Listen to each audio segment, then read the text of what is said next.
give me your thoughts as you've had a couple of days to reflect on Michigan, Ohio State. Yeah, well, it obviously didn't go the Buckeyes' way. Something that we wanted to basically, you wanted to roll the momentum from, Penn State, Indiana, then into Michigan, and then you wanted to get into the conference champion. My fault. I don't know if No, you're good. somebody was calling it to something. Yeah, Okay, you're yeah, we obviously wanted to roll into the postseason, go into the Big Ten championship, but that's not how it happened. And that's football. I'm not one to, and it may just be from life and life experience. I'm not the person to cry over one moment when you have a bunch of other things in front of you. We still have the playoffs coming up. Chances are we'll play here either December 21st or 22nd, and we have a handful of games. And so I'm just the guy to look at what's going on. You didn't get the results that you wanted. It obviously hurts because it's a great rival. But me as a fan of Ryan Day and the program and the guys from being down there, you root for these guys to continue to march on, and you want their mentality or their mindset right, knowing that there's a tall order coming up next. And so you look at the tape, you look at what went wrong, you learn from it, and you just move on. But there's still a season to play, and so that's where my focus is at, and I think that's where the young guys and the team should be at. It sounds like you're not one of those guys that, and obviously they come in as the number two ranked team in the country. Fantastic season, still work left to do here. But it sounds like you're not one of those guys that's like, if we lose to Michigan, doesn't matter what we did in the 15 weeks before the season's it's done, it's over, it's a failure. It doesn't sound like you approach it like that. No, I think the rivalry is great, and it's what sports are about. We market these games, we drive fans to these games, and there's an historic element of people wanting this moment. Now, just taking the context, we've ran the table for the last 10 years, and we had our way. And just as much as we do what we do, they're out there competing, and they try to stop us, right? And every sort of moment is magnified. You know what I'm saying? If you do anything wrong, uh, it happens to be. I don't know if you can still hear me. Yeah, I got you. Uh, yeah, if you do anything wrong, it's magnified, and people call you the worst person on earth. But I'm here to say, I just sat here and watched over the last 30 days. Ryan Day literally went out here and beat two top five teams. So he's not a horrible coach. He's not a horrible person. Chip Kelly was just praised for all the things that he's done. But we live in a vacuum right now where it's the "What have you done for me lately" program. And if you are not doing what somebody wants to do as of late and you don't make them happy, then they get into the echo chamber of social media and the internet and they call you the worst person on earth. And I don't think that that's fair to those guys. And I think sometimes our fan base can become a distraction to the players, where you start to try to pit these guys against your head coach and you bring in unnecessary attention. As a fan, as a player, yeah, you want to win your rivalry game, but put it into context, man. Look, he's beat two top 30 teams. He's 66 and 10. They came out with the game plan, they executed their game plan. And the most honorable thing you can do in sports is when you get beat, you say, hey, I let myself down, I let my team down, I let the people who've employed me down, but you move on. And that's me. That's just my personal life. I can just think back to certain moments where I've stayed in the dumps too long around one thing that's went wrong, and you end up staying in that space where you don't need to for so long. So that's my thoughts on it. You brought up Coach Day there and some of the big things that he's done, Maurice. Obviously, you just alluded to it right there. There has been this like incessant conversation about whether or not he should have remained the head coach of Ohio State. Obviously, we know now they are sticking with Coach Day. Is that the right decision?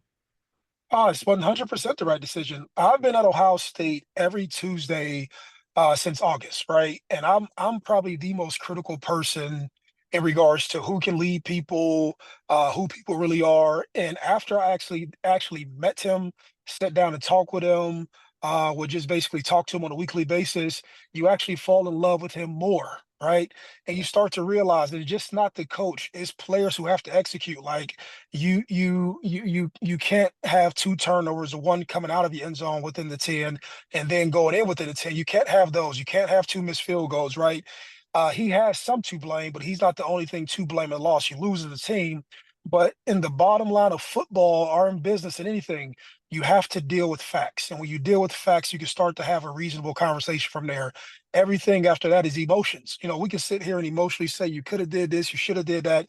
Everything is easy to say after the fact because it's done, and you could just basically name opposite of what the person's done, right? But when you sit down and look through the facts, like everybody, if you look at players, right, there's a lot of stuff that doesn't show up on a highlight film that if a player can ask himself, like, man, did I do the best that I could? Or it's the same thing with offensive coaches and defensive coaches. You ask yourself, did I do the best that I could inside of this moment, right? And Yep. the answer is no. So it's a collective loss. It's not a loss on Ryan Day. But I think that there's been such a narrative, and when you look at it, they assembled a team and you brought a bunch of players in for the offseason, right? And I don't care if we brought a player, if we brought people into the TMZ staff right now, right? And they were highly talented, they had all these skill sets. It would take time for people to merge, to gel, to figure out their roles and to figure out their personality in order to execute, right? No So you question. bring in offensive coordinators, this is real life. This is not me making excuses for him, but it takes time for those things to actually gel together. But when you spit the narrative or start the narrative, and you're a media, and you understand this, right? Yeah. When you start the narrative that if you don't win it all, you failed. Like, name any other business who does that. If you don't go out here and win everything, right? like Doesn't you exist. you no, you just can't tell somebody like since the Lakers have assembled all these all-stars on the team, you should just automatically beat everybody. And if you don't, it's a failure. To have that mentality or that mindset is bogus and it's stupid. It almost pits you and the players and it puts so much pressure on you. What you should say is that you should prepare every day, you should prepare every week, and the process of winning needs to be more important than talking about winning. It's the process of anything that becomes the measuring stick for how you judge people and did you do all of the things to get to that point. And so I've never liked the narrative, and it's former players and former coaches, not from Ohio State, but just from all universities who've said, hey, he's had a $20 million roster, right? But guess what, man? When you look up next year, all of these collectors are going to raise money. And you know who will have $20 million rosters? Everybody. Right. So should they be held to the same criticism that he has? The only reason that Ryan Day had a $20 million roster is because we can afford to have a $20 million roster. Right. And you have an NFL quarterback in Deshaun Watson. Just because you pay him $50 million, does that mean he's going to go out here and throw the ball all crazy? No. Clearly You not. hope no, you hope that he does his best job. And if he doesn't do it, he's not a bad person. But you like that's what I'm talking about. Like we just have delusional people and delusional narratives. And for me, being back down there, I'm very protective of Ryan Day in the program, and I'm the one to stick up for all of these guys because I've seen it. And so just these guys get a bad rap, and I'm not really cool with it. But I won't give my middle finger to everybody. I won't do that. I'll handle it with class, and I say, hey, at the end of the day, I hope that we just continue to play, and whatever this team happens to be, I hope it shows itself at some point. Last thing on Ohio State and Michigan, Maurice, what did you make of what happened at the end of the game, after the game with the flag and at the 50-yard line? What did you think of Michigan's actions? Yeah, no, you get it. Like, so there's a sporting element to where you have a rivalry and you have these antics that people do, and people go and plant flags and they try to make it symbolic to, I've conquered your hill, and I get that. And I was a kid once, so I get it. And if these kids can do a do-over, they probably wouldn't do it again because they probably wouldn't want all of that stuff to happen. So I'm not frowning on the Michigan kids, and I get how you're dealing with an emotional bunch with the young kids who just lost and who really wanted to beat them, and so you have confrontation and some stuff, man. It just is what it is, but it becomes more of a learning moment after the fact. You know what I'm saying? Because Sharon Moore can go to his guys and say, look, man, that like I get why y'all wanted to do that, but looking back, was it necessary? He would probably say no, right? And then if you look back at the Ohio State kids, like, then that causes something. But looking back on it, like I'm just a guy who gets it, and I'm not the one to say, oh, these guys are idiots and they were raised wrong and they did all the stupid stuff. But I've done plenty of stupid stuff in my life inside the moment where I thought it made sense. But I'm pretty sure when these kids look back on it, they'll just say, look, we won. It wasn't necessary. Because if they became coaches one day and those were their kids, they would frown and say, hey, man, that's not how you want to do. When you win, you want to win classy. And when you lose, you want to be able to take your loss in a classy way and just move on. And so that's kind of like my thoughts around the whole deal. Maurice, I mean, just listening to you talk, it's, I mean, it's clear you've got so much wisdom. You've seen, the highest of the highs. Obviously, the lows well documented as well. You ever think about coaching, head coaching? Is that something that interests you? Knowing football as well as you do and knowing life as well as you do? No, I like the capacity I'm in. So I work with UConn's basketball team, Yeah, have been for the past 5 years.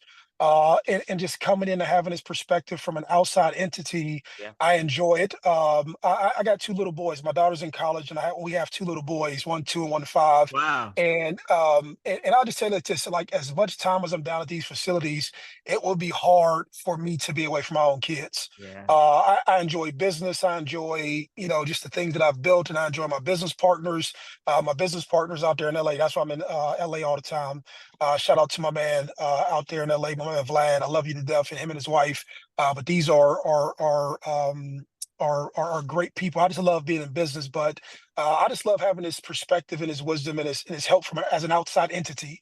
And that's it. But I have no aspirations of wanting to be a coach. I think, like, when you trap yourself in those facilities and you're working 10 and 14-hour days, I just think that that's a bit much, and that's not where I'm at in my life. I wouldn't want to build that career, but just being able to be connected to a program and advise and be sort of a help to younger guys and also coaches. I can see myself doing that until I'm 70 years old, or until I'm not healthy enough to do it. That's amazing. Anything else you'd want to add, Maurice? No, man, I'm just loving life, man, and life is great. It just feels good to even say life is great, and I can truly enjoy it. There's a lot of people who wake up and they're scrambling through life, and life isn't good, and they just go through many different places and phases, and I've been there. But to be able to sit here on the phone with you and to talk with you and know life is great and is good, and just my family's happy and healthy, it just feels good to say that, man.